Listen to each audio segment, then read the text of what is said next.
जय महाराष्ट्र। विटा शहरामध्ये डंपर मालक डंपर चालक यांच्यामुळे काही महिन्यापूर्वी विट्यातल्या नागरिकांचे जीव गेलेले आहेत ते आपल्या सर्व पत्रकार बांधवांना माहित आहे। आणि आता याहून पुढे रस्त्यामुळे नागरिकांचे जीव जाऊ नये, कोणत्याही नागरिकाचं कुटुंब उद्ध्वस्त होऊ नये यासाठी आजची ही आपली पत्रकार परिषद आहे। तुम्ही जर बघत असाल विटा नगर परिषद हद्दीमधले एकूण जे काही रस्ते आहेत, जे महामार्गाचे असतील, आपले गल्ली बोळातले असतील, ते एकूण रस्ते सगळे अक्षरशः तुम्हाला सांगतो वाट लागलेले आहे त्या रस्त्यांची।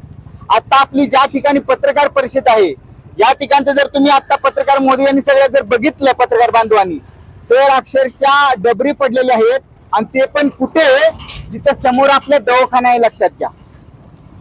हा ज्या ठिकाणी आता पत्रकार परिषद चालू आहे यशस्वी दवाखाना, या समोरची आत्ताची आपली पत्रकार परिषद चालू आहे।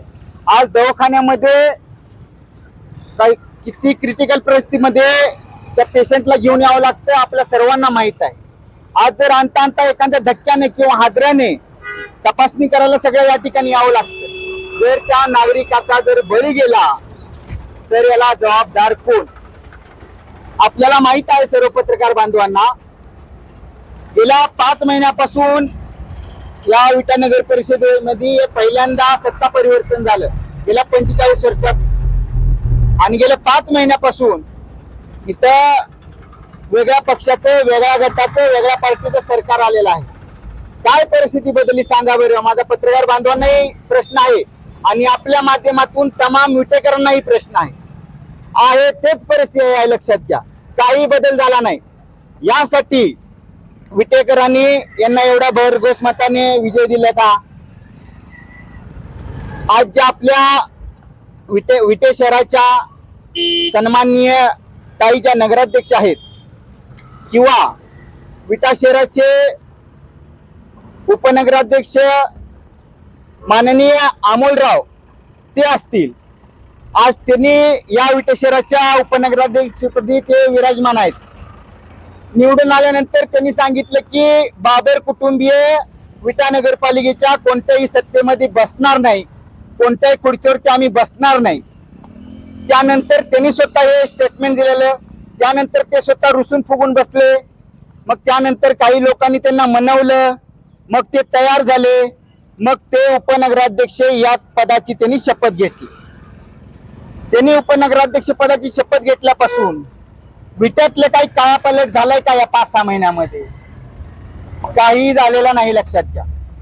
अक्षरशः जे ज्यावेळेला प्रशासन होतं गेले 4 वर्ष, तेच परिस्थिती आता आहे। नागरिक जर 12 वाजता विटा नगर परिषद मध्ये गेले तर त्या ठिकाणी कोणी नसते, ना नगराध्यक्ष असतात, ना अमोलराव बाबर त्या ठिकाणी असतात, ना त्यांचे कोणतेही नगरसेवक त्या ठिकाणी असतात, लक्षात घ्या बांधवा। आज एवढी दैन्य झालेली आहे या रस्त्यांची। आता काल जो कार्यक्रम झाला त्या कार्यक्रमाला आमचा अजिबात विरोध नाही, अतिशय चांगला कार्यक्रम झाला। पण त्या ठिकाणी काल जे अभिनेते येणार होते सन्माननीय जॉकी श्रॉफ, त्यांच्यासाठी आपल्या ओमश्री हॉस्पिटल पासला जो बाहेरचा वडा आहे त्या ठिकाणी यांनी खडी टाकली का ते पाहुणे येणार होते। आणि बाकीच्या रस्त्यांचं काय? आपल्याला जर सर्वांना माहित असेल, गेल्या 1.5 महिन्यापूर्वी जिओ मराठीच्या संपादकांनी पाऊस पडल्यानंतर तिथं अक्षरशः तो पूर्ण वडा भरलेला होता, त्यावेळेला स्वतः त्यांनी विशेष करून त्या विषयावरती बातमी लावलेली होती। तरी या लोकांचे, या प्रशासनाचे अजिबात डोळे उघडले नाहीत। मुख्यमंत्र्यांना आम्ही वारंवार या सगळ्या गोष्टी, माफ करा, मुख्याधिकाऱ्यांना आम्ही वारंवार या सगळ्या गोष्टीवरती बोलतोय, त्यांना सांगतोय। पण विषय काय झालाय, विटा परिषदेचे जे मुख्य अधिकारी आहेत त्या एखाद्या पक्षाचे कार्यकर्ते असल्यासारखं तसं त्यांचं काम चालू आहे।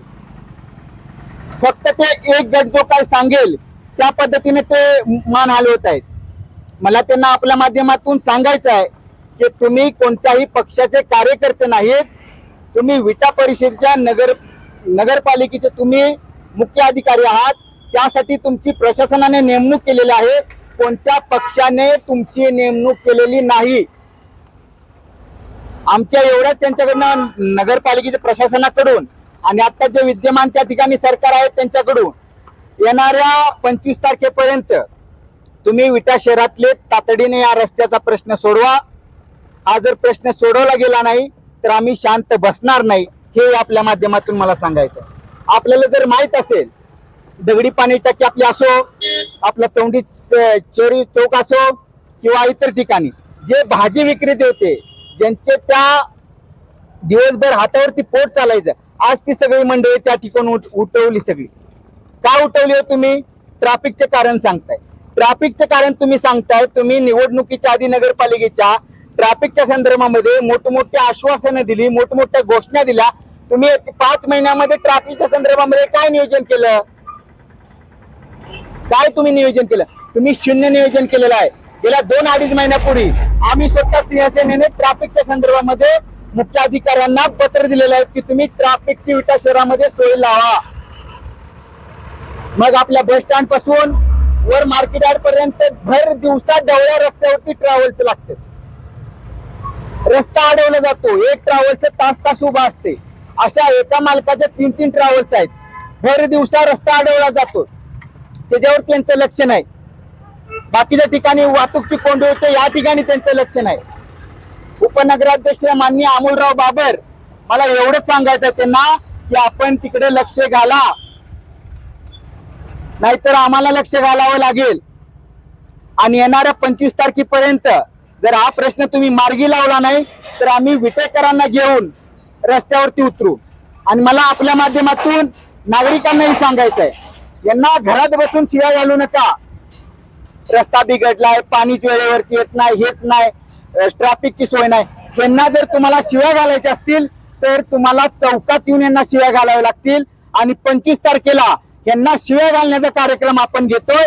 आणि समस्त विटेकर त्या ठिकाणी प्रशासनाला आणि जे आता सत्ताधारी आहेत त्यांना शिव्या घालण्यासाठी रस्त्यावरती उतरतील, एवढीच अपेक्षित होतो. येणाऱ्या 25 तारखेपर्यंत जर यांनी या रस्त्याचे व इतर ज्या काही ट्रॅफिकच्या समस्या आहेत त्या जर सोडवल्या नाहीत तर 26 तारखेला विटा नगर परिषदेच्या दारामध्ये शिवसेना राडा घालेल, एवढंच आपल्याला सांगतो. जय हिंद, जय महाराष्ट्र.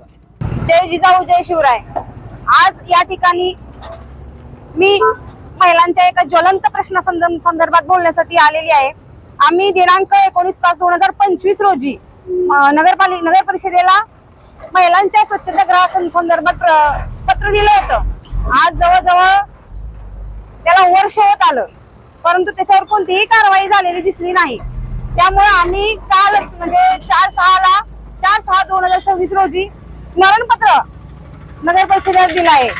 त्यामधला मांडलेला ज्वलंत प्रश्न असा होता की आज विट्यासारख्या महानगरात नगर परिषद आहे इथं, पण या ठिकाणी अनेक ठिकाणाहून उद्योगधंद्यासाठी, व्यवसायासाठी, कामकाजासाठी आज इथं सगळ्या मध्यवर्ती इमारती आहेत. इथं कोर्ट आहे, इथं तहसील ऑफिस आहे, प्रांत ऑफिस आहे, मोजणी ऑफिस आहे, सगळे शासकीय इथं मोठ्या सरकारी दवाखाना आहे. त्यामुळे पंचक्रोशीतून विटा पंचक्रोशीतून अनेक महिलांची रोज इथं ये जा होत असते. आणि असं होत असताना महिला उद्योग व्यवसायासाठी सुद्धा इथे येत असतात, त्यांचा स्वतःचा व्यवसाय असतो. पण असं असताना महिलांसाठी स्वच्छतागृहाची सोय मात्र कुठेही केलेली दिसत नाही. आज जर आपण बस स्थानकातलं महिलांचं स्वच्छतागृह बघितलं तर त्या ठिकाणी सुद्धा अतिशय घाणेरड्या प्रकारची अस्वच्छता आहे. तिथं दरवाजा मोडलेले आहेत, पाण्याची व्यवस्था नाही, तिथं आत बादल्या नाहीत.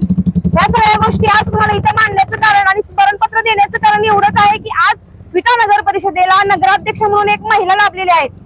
आज मला त्या ताईंना विनंती करायची आहे की तुम्ही आता पदावर आला असाल, पण आम्ही वर्ष झालं हे पत्र दिलंय आणि तुम्हाला हे निदर्शनास यावं यासाठीच आम्ही पुन्हा या पत्रावर स्मरणपत्र दिलंय. आज खरंच महिलांची या कारणासाठी फार दयनीय अवस्था आहे. आज पुरुष वर्ग असला तर कुठेतरी उभा राहू शकतो, पण महिलांना अनेक प्रॉब्लेम असतात. आज ज्या महिला इथं उद्योग व्यवसाय करतात, एखाद्या कपड्याच्या दुकानात असतात, कुठल्या लॅब मध्ये काम करत असतात, कुठल्या व्यवसाय करत असतात, त्यावेळेस ह्या महिलांना स्वच्छतागृहाचा वापर करण्यासाठी पळ करावी लागते. कारण त्यांना एकतर स्टँड मध्ये जावं लागतं, नाहीतर मग तहसीलदार कार्यालय, नाहीतर मग त्यांना कोर्टात सुद्धा यावं लागतं. अशी त्यांची दयनीय अवस्था आहे. अशी अवस्था असताना सुद्धा महिलांना म्हणजे कसं होतंय, त्यांच्या व्यवसायाच्या ठिकाणापासून त्यांना लांब जावं लागत असल्या कारणाने कधी कधी त्यांची लघवी थांबवून ठेवतात की नको नंतर जाऊ, घरी जाताना जाऊ. आणि असं करत असताना त्यांच्या किडनीवर त्याचा इफेक्ट होतो आणि अनावधानाने त्यांच्या आरोग्यावरही त्याचा इफेक्ट होतो. तसंच मासिक पाळी असताना महिला प्रवास करू शकत नाहीत आणि अशा वेळेस त्यांना जवळच्या जवळ जर स्वच्छतागृह उपलब्ध झालं तर त्यांना फार सोयीचं होतं. त्यावेळेसच मी प्रश्नही मांडला होता की प्रत्येक स्वच्छतागृहामध्ये महिलांच्या पॅडचे ATM ही असावं, जेणेकरून त्यांना ते जेव्हा जेव्हा गरज पडेल तेव्हा ते वापरता येईल. आणि नगर परिषदेला असंही आवाहन केलं होतं की ज्या वेळेस तुम्ही एखादी बिल्डिंग उभी करताना, एखादं कन्स्ट्रक्शन उभं करत असताना त्यांना जी NOC देत असताना तुम्ही त्यांच्याकडे ही माहिती घेतली का की बाबा तुमच्या बेसमेंटला तिथं सुसज्ज असं स्वच्छ भरपूर पाणी असणारं स्वच्छतागृह तुम्ही उभारलं आहे का? कारण ते लोक गाळं काढतात, तिथं फ्लॅट काढतात, तिथं उद्योग व्यवसायाला गाळे भाड्याने दिले जातात, परंतु तिथं कुठल्याही प्रकारची स्वच्छतागृहाची सोय नसती. अशा ज्या इमारती आहेत त्यांच्या परमिशन तुम्ही काढून घेतल्या पाहिजेत.